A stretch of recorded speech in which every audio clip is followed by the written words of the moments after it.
Hello दोस्तों, मैं प्रियांशु। मैं आज आप लोगों को क्लास 12 बायोलॉजी का 5 मोस्ट इम्पॉर्टेंट क्वेश्चन कराऊंगा जो 3 और 5 नंबर में आता है। चलो देखते हैं पहला क्वेश्चन। प्लाज्मिड किसे कहते हैं? उत्तर इसका देते हैं। कुछ जीवाणु बैक्टीरिया में न्यूक्लियोटाइड से बाहर कोशिका द्रव्य में एक या एक से अधिक छोटे वृत्ताकार डीएनए अणु होते हैं जिन्हें प्लाज्मिड कहते हैं।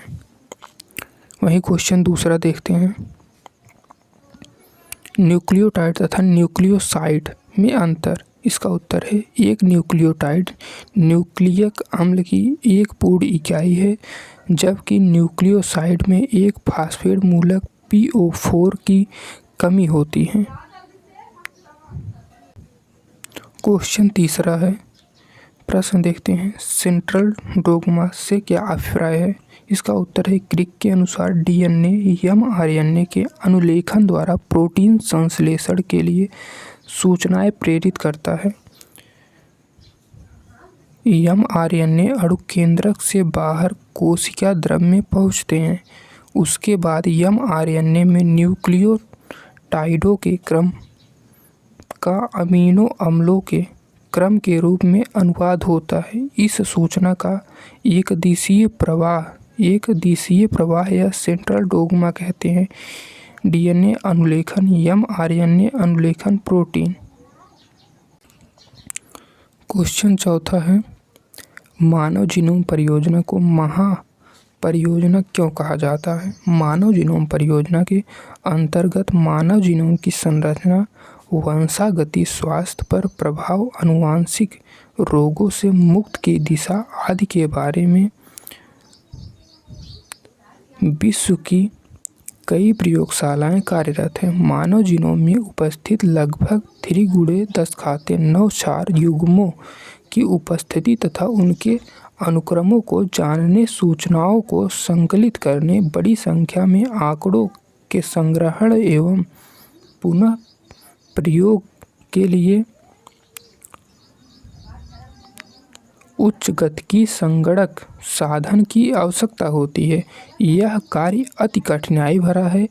यह अंतरराष्ट्रीय परियोजना है, इसलिए इसे महापरियोजना कहते हैं। क्वेश्चन पांचवा है। प्रोटीन संश्लेषण में भाग लेने वाले विभिन्न प्रकार के आरएनए अणुओं के नाम बताइए।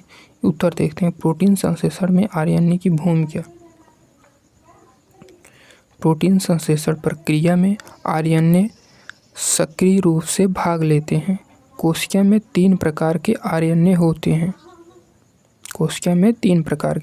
होते हैं। पहला mRNA, दूसरा mRNA, तीसरा tRNA। इन तीनों ही प्रकार के आरएनए का प्रोटीन संश्लेषण में अपना विशिष्ट कार्य होता है। चल देखते हैं। पहला, संदेशवाहक mRNA अणु पर कोडान उपस्थित होते हैं। ये डीएनए अणु में टेम्पलेट के अनुसार व्यवस्थित रहते हैं। इनका विशिष्ट क्रम में ही प्रोटीन संश्लेषण के लिए उत्तरदायी होता है।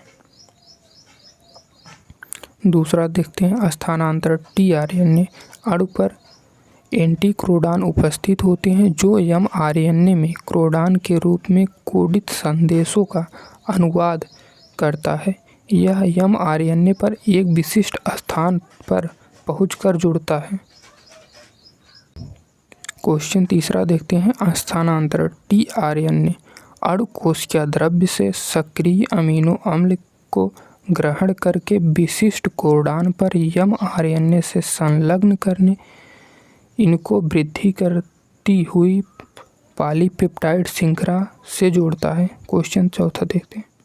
मतलब हेडिंग का चौथा पार्ट देखते हैं। राइबोसोमल आरएनए राइबोसोमल के निर्माण में भाग लेता है जो प्रोटीन संश्लेषण के स्थल है। Thank you. मिलते हैं नेक्स्ट वीडियो में।